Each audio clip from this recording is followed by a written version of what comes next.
France's Senate backed a government move to enshrine the freedom to have an abortion in the constitution, which will now be voted on at a special Congress.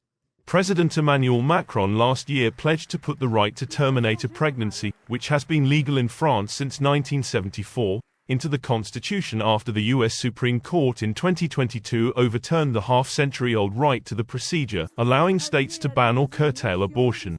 Despite opposition from some conservative members, the upper chamber voted by 267 votes to 50 to back the constitutional change.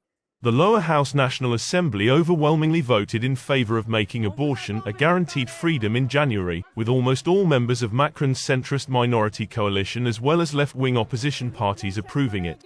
Macron said he would call a special Congress session of the two chambers at Versailles Palace for a final vote. Macron welcomed what he called a decisive step by the Senate in his announcement.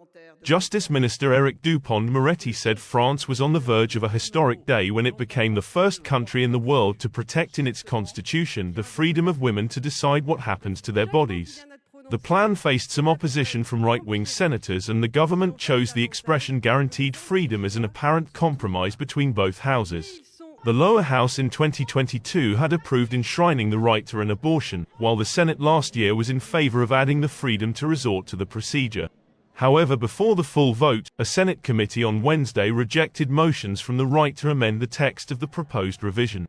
A survey by French polling company IFOP in November 2022 found 86% of French people supported making abortion a constitutional right.